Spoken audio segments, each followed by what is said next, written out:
Ladies and gentlemen of the jury, is there any genre of music more hated than country? A genre so quintessentially American. How can anyone dislike it? Everyone loves America. Much like fans of Star Wars, both country fans and detractors alike seem to hate the genre for seemingly opposing reasons, both for indulging in too many of its own cliches, and at the same time, not remembering its roots enough. And yet, despite being so hated by us degree-having, frappuccino-drinking city slickers, maybe it's true that we just don't understand the genre. Perhaps we just haven't given country a fair shake. You see, country folk are just kind of built different, Your Honor. Like, look at this song by Blake Shelton, for example, about how them salt-of-the-earth fellas from the South got red dirt in their boots, pick up small-town girls in their off-road trucks, and drink ice-cold beer by the riverside.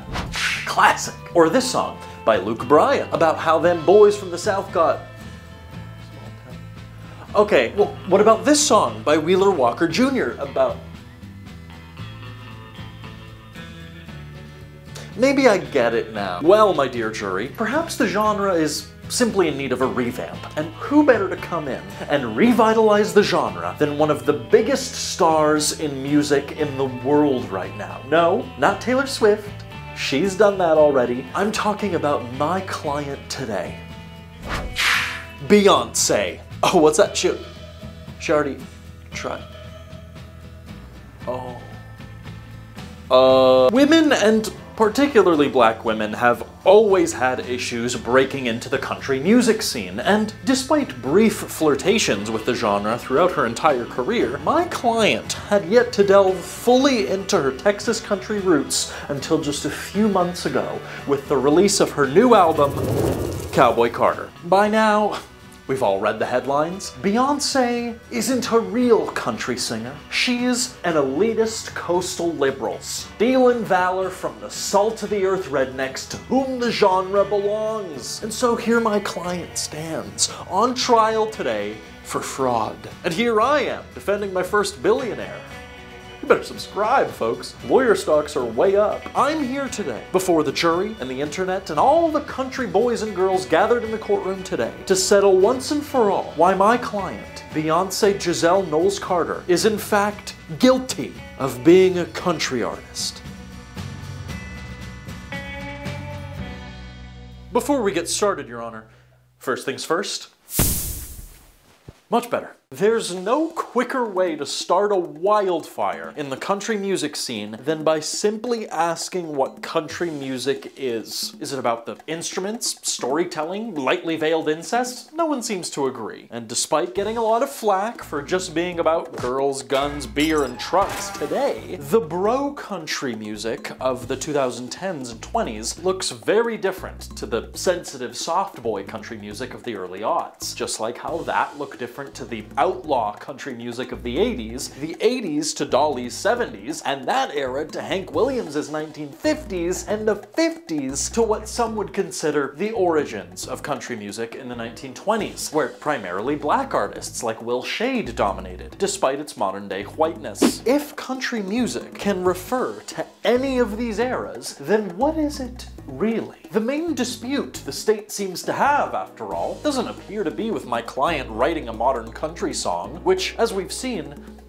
isn't that hard. It's the legal definition of country artist, which has stirred up the most controversy over the course of this trial. And because my client is in fact on trial for fraud, the idea of authenticity remains a key element here. Is she indeed a tried and true country girl, or just an imposter attempting to decimate the fragile livelihoods of thousands of honest Southern artists, like some great cosmic eldritch horror floating over Nashville? Either way, let's take the prosecution at their word. There appear to be several criteria, as set out by the internet and my colleagues, that they believe Beyoncé hasn't met in order to be considered a true country artist. The criteria are as follows. Country artists, first, must be from the God and freedom-loving American South. Second, have to fully embrace the art form and demonstrate their credibility by paying tribute to the roots of the genre. And third, must have music that is authentic.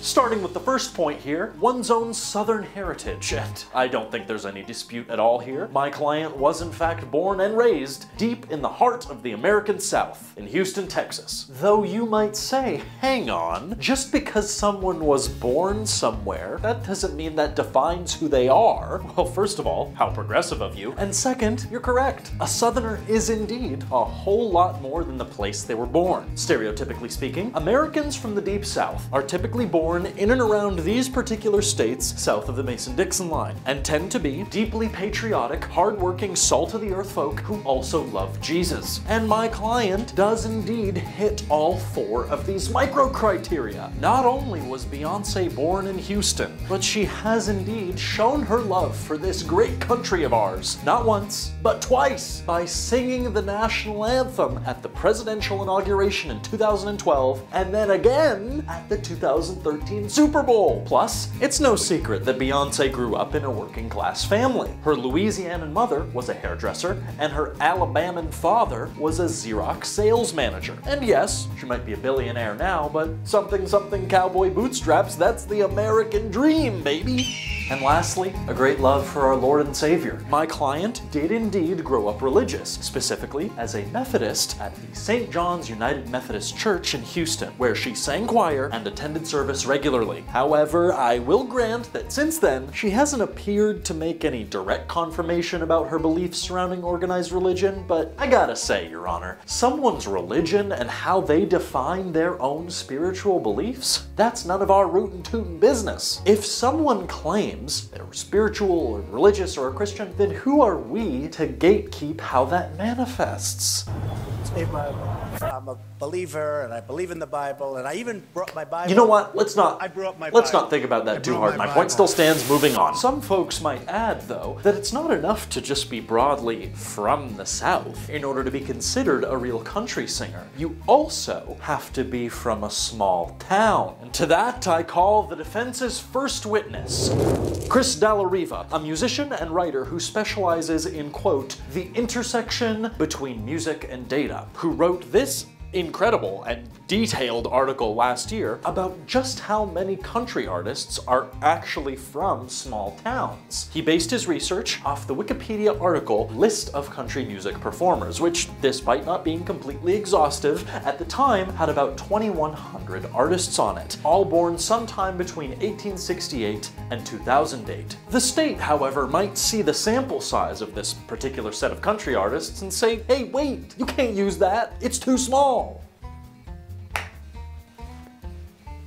Something they've heard before, I bet. Either way, the witness found, even just after eliminating everyone not born in the United States, as set out by our previous criteria, the pool shrank by more than 40%. And less than a third of those that remained weren't even born in the South. And that number shrank even further when you took the small town criteria into effect, leaving us with just 32%, or 672 of the original 2,100 artists born in towns of less than 5,000 people in the American South. Scrolling past me right now, Your Honor, is a list of the 68% of country artists which have been very embraced by the country Nashville crowd over the past 150 years, but none of whom were either born in America or have ever seen a farm in their goddamn lives. Clearly, there are too many exceptions to all of these rules, and every time we find a reasonable definition of a Southerner, wouldn't you know, the prosecution moves the goalposts again. Ladies and gentlemen of the jury, if I described to you someone who was born in Texas, grew up poor and became rich, and loved America and Jesus, would you not immediately think of a tried and true American Southerner?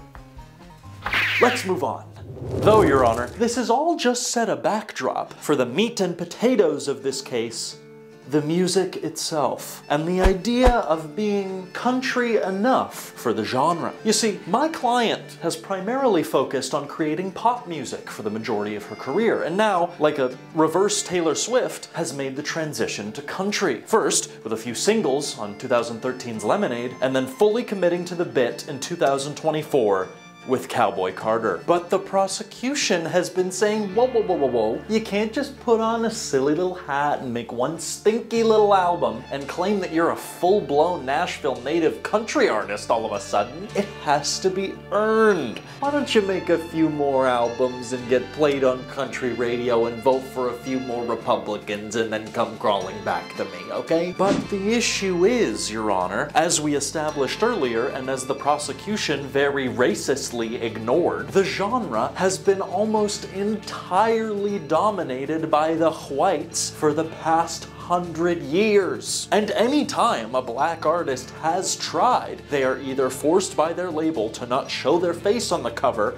are ignored entirely, or are just told flat out that they aren't quote-unquote country enough for the genre. And speaking of which, fine. Let's talk about Old Town Road.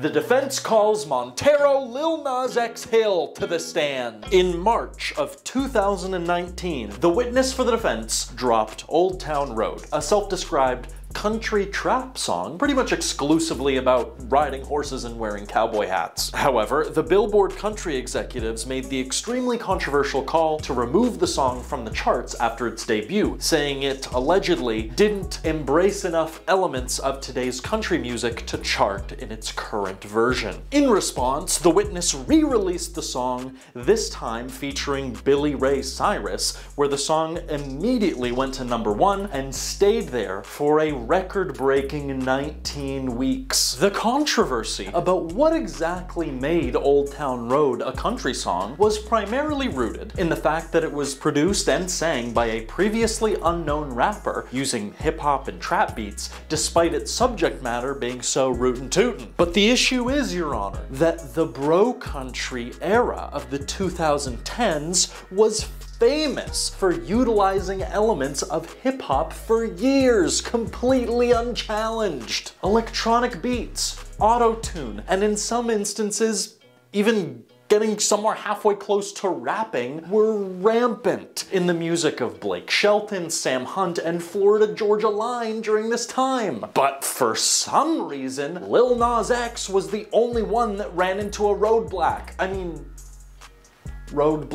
for not being country enough. This idea of an artist being country enough, therefore, Your Honor, even regardless of race, has proven to be such an abstract concept that it seems like both country listeners and artists alike don't even know what the idea means. Country radio, for example, has reigned supreme as an institution for decades, even in spite of streaming. So this begs the question, is the radio playing artists based on what they're creating, or are artists creating music based on what's on the radio? The worry of not being country enough to be accepted by the mainstream has plagued even mega stars like Waylon Jennings, for example, who famously asked, "You know you sure ain't done it this way," meaning that he was worried about the direction country music was going in the 70s because it didn't feel as country as it did in the 50s. And as a result, Your Honor, country artists are expected, perhaps more than any other genre of music, to either explicitly or implicitly pay tribute to their inspirations in order to lend more credit to their authenticity as artists, either by mentioning it in the music, collaborating with another more established artist, or by covering a more famous song. And wouldn't you know it, Beyoncé ticks every last one of these boxes in Cowboy Carter. Feeling insecure about not feeling country enough? Check. Pay tribute to the greats of the past? Check. Cover a more famous country song? Definitely check. Collaborate with a more established artist in the genre? Check, check, and check. Ladies and gentlemen of the jury, my client has even doubted herself in the same way that the rest of the genre does, and that still isn't country enough for the prosecution. That's the craziest instance of reasonable doubt I've ever heard. However, my colleagues might rein me in, saying yes, they agree with everything I've said thus far, it's all well and good. Cowboy Carter embraces the traditions of the genre, features other established and up-and-coming country artists, and makes overwhelming use of cowboy and western imagery in its lyrics, album art, and music videos. Sure, it's a country album. But this doesn't address their first concern. One album or song or what have you maketh not a country artist. A pop artist experimenting, sure, but a complete identity change? Absolutely not. Well, first of all, who knows what the future holds? This could be the beginning of my client's long and illustrious country career, where one day she's featured on someone's cover of Texas Hold'em in order to give credibility to the next generation of country artists. Though there seems to be an air of worry that the defendant isn't genuine, isn't authentic in her endeavor to experiment with country music on Cowboy Carter. The state might say, oh great, another greedy socialist billionaire swooping into the country charts and taking over just cause she feels like stirring up a few controversy clicks. She might as well release a rock and roll album or death metal album, and it would be the same reaction, they might say. First of all, Your Honor, just because someone is successful, that doesn't suddenly mean they can no longer create new art or experiment with genres they aren't familiar with. Someone should tell that to, I don't know, every artist working today. Though, this idea of authenticity remains a huge unresolved pillar, perhaps more than any other in the country music scene. Even looking back at my earlier points, the idea is always there. Is someone really from the South? Do they really love Jesus and America? Or are they just putting this on to sell records? Did they inherit that cowboy hat from their grandpappy, or did they just buy it from a Tennessee Bubba Gump souvenir shop? Are they really committed to this bit? And to that, there's a couple things that the prosecution probably isn't gonna like to hear. So why don't we tell them in song?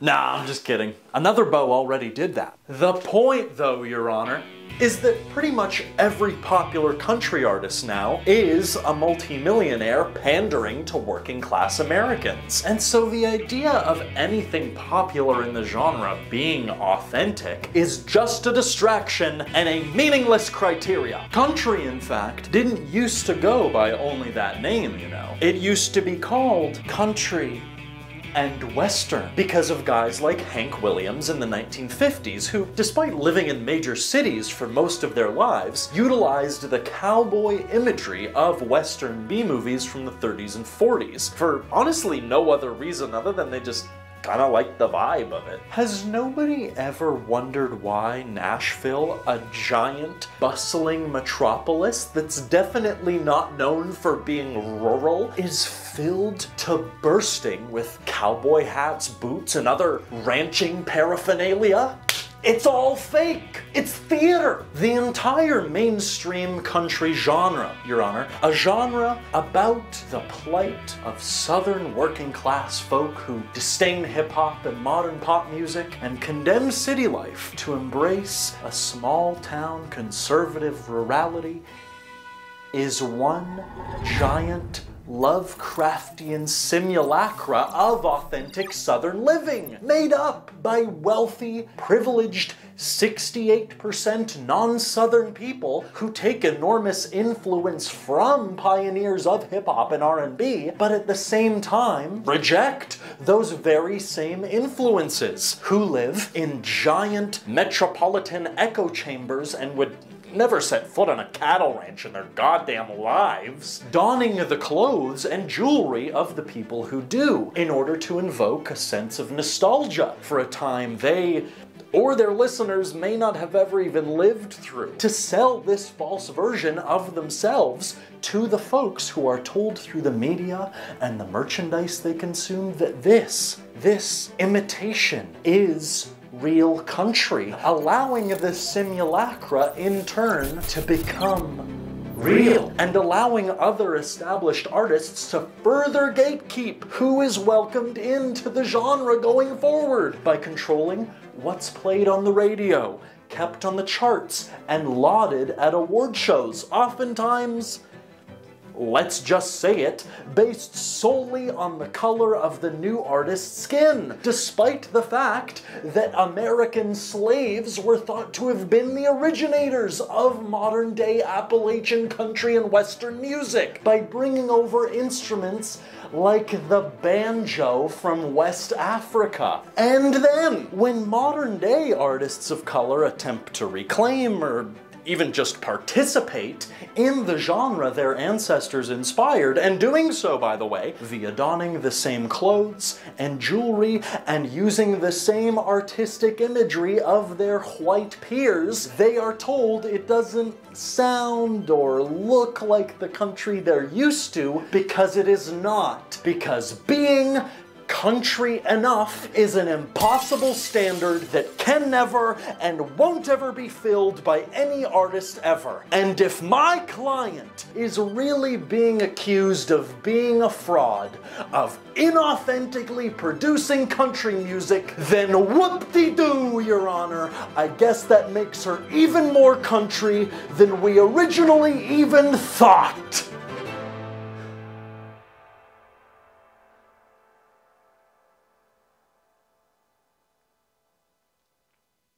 We all know Dolly Parton.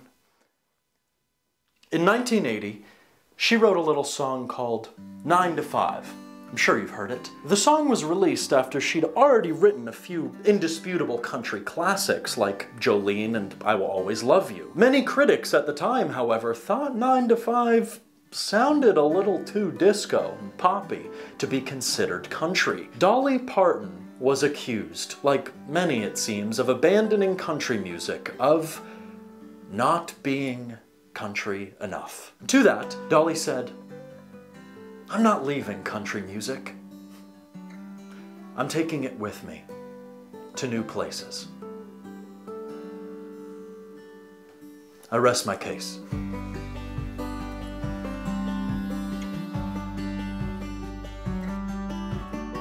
So what's the verdict? What case should I take on next? Let me know in the deliberation room down below. I'm a one-man legal firm, and I spend over 100 hours on these videos every month, so please consider subscribing and becoming a member of the jury so I can continue practicing fake law full-time.